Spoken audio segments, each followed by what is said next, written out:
If a medieval person ate like we do today, they wouldn't just be indulgent. They'd be weak, sick, and risking their very survival. Eating too early, too often, or without caution could make the body falter, the stomach revolt, and the mind fail at the work that kept communities alive. Contrary to the modern fantasy of endless snacking and constant meals, medieval people ate less, far less, and every gap between meals was intentional. Hunger wasn't a problem to fix. It was a skill to train. In fact, most of them followed strict eating schedules that would shock a modern audience. They often ate only once or twice a day, sometimes not eating until late afternoon, even while doing physically exhausting labor. This was not accidental, and it was not because food was always scarce. It was a deliberate system shaped by religion, medicine, economics, and survival logic that modern society has completely forgotten. To understand why medieval people did not eat all day, it is necessary to stop viewing them as primitive. Their eating habits were based on ideas that controlled energy levels, preserved food, prevented disease, and maintained social order. What seems brutal today was once considered intelligent and even healthy. And when all the pieces are put together, it becomes clear that medieval people were not starving by mistake. They were managing life in a world where constant eating was neither practical nor desirable. This wasn't a lifestyle choice. Medieval thinkers warned, eat too often and disease could follow. Eat too early and weakness would set in. Constant digestion was considered dangerous, even deadly. Life in the Middle Ages demanded a body that could endure hunger, not collapse under it. The role of religion in daily eating religion was one of the strongest forces shaping medieval life, and it controlled when people ate just as much as what they ate. Christianity dominated Europe, and the church enforced strict fasting rules that applied to nearly everyone. These rules were not occasional, they were constant. Large portions of the year were marked by fasting days, fasting seasons, and religious observances that restricted eating hours. Many medieval Christians believed that eating too early in the day was a form of indulgence. Morning meals were often discouraged, especially on fasting days. In monasteries, monks frequently ate only one main meal a day, usually in the afternoon. Even outside monasteries, ordinary people absorbed these beliefs. Skipping breakfast was seen as a sign of discipline and moral strength. Eating early could be associated with greed, weakness, or lack of self-control. During Lent and other holy periods, meals were delayed even further, and certain foods were completely forbidden. Meat, dairy, and animal fats were removed from diets for weeks at a time. The idea was not just spiritual purification. It was about training the body to endure hunger and resist excess. Over time, these religious habits shaped society so deeply that eating once or twice a day became normal rather than extreme. Medieval medicine and the fear of digestion. Medieval people also believed that eating too often was physically dangerous. Medical knowledge at the time was based on ancient Greek and Roman theories, especially the idea of the four humors.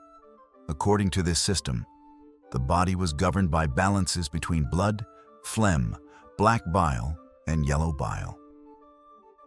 Eating disrupted this balance and placed heavy stress on digestion. Doctors believed digestion was a slow, heat-based process that required energy from the body. Eating again before the previous meal was fully digested was thought to cause rotting food inside the stomach. This was believed to lead to illness, weakness, and even death. Because of this, meals were spaced far apart to allow the body time to properly process food.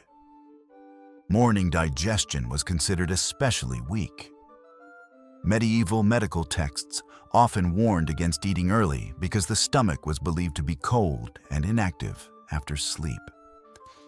Eating later in the day, when the body was warmer and more active, was considered healthier. This belief reinforced religious fasting rules and made delayed meals feel medically sensible rather than cruel. Hunger was trained, not avoided. Every fast, every delayed meal, every gap between courses shaped endurance, discipline, and survival. Food preservation and scarcity logic. Even when food existed, eating it constantly made no sense in the medieval world. There were no refrigerators, no preservatives, and no supermarkets. Food storage was difficult, unreliable, and often dangerous. Eating small amounts throughout the day increased the risk of spoilage, contamination, and waste. Most meals required preparation, firewood, and time. Lighting a fire was not instant. Cooking was labor-intensive, and preserving leftovers was risky. It was far more efficient to cook once and eat everything at the same time. This reduced fuel use and lowered the chance of food becoming unsafe. In rural areas, food supplies had to last through winter, droughts, and failed harvests. Eating less often helped stretch resources. Hunger was managed strategically rather than emotionally. Medieval people accepted hunger as a normal sensation, not an emergency. The idea of eating every few hours would have been seen as reckless and unsustainable. Social structure and class differences, eating patterns also reflected social hierarchy. The wealthy could afford multiple meals, but even they did not eat all day. Nobles often had 2 meals, one late in the morning and one in the evening. These meals were large and ceremonial, meant to display status rather than satisfy constant hunger. For peasants, meals were fewer, but still intentional. Many peasants ate one main meal after hours of labor, when work was finished and the body could rest. Eating earlier could slow productivity and waste energy. Hunger during the workday was tolerated because stopping to eat was inefficient. Interestingly, constant snacking was associated with moral weakness and poor character. Discipline was admired. Being able to work through hunger was considered a strength. This cultural attitude made limited eating socially acceptable and even respectable. Modern people often assume that hard labor requires constant fueling, but medieval labor systems worked differently. Work was intense, but it was also seasonal and rhythmic. Agricultural work followed daylight and weather, not clocks. Meals were timed to fit these rhythms. Eating a heavy meal early could make physical labor harder, not easier. Medieval workers believed that working on a full stomach caused fatigue and reduced endurance. Waiting until later allowed the body to focus energy on labor rather than digestion. There was also a survival logic behind hunger tolerance. If people depended on constant eating, they would be helpless during shortages. Training the body to function with less food made communities more resilient. Hunger was not ignored, but it was managed. The absence of modern sugar addiction.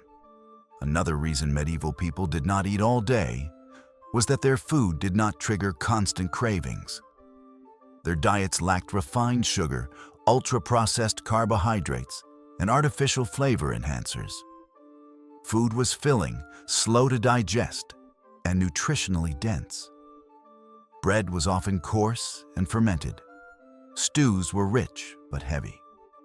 These foods provided long-lasting energy without rapid spikes and crashes. Without sugar addiction, there was less psychological pressure to eat repeatedly. Without refined sugar or processed snacks, medieval diets didn't demand constant feeding.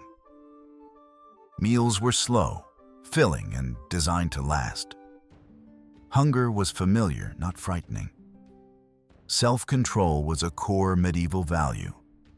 Enduring discomfort was seen as virtuous. Hunger was not always viewed as a problem to solve immediately. It was sometimes seen as a test of character.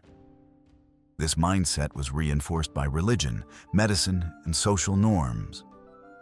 Children grew up watching adults delay meals without complaint. Hunger became familiar rather than frightening.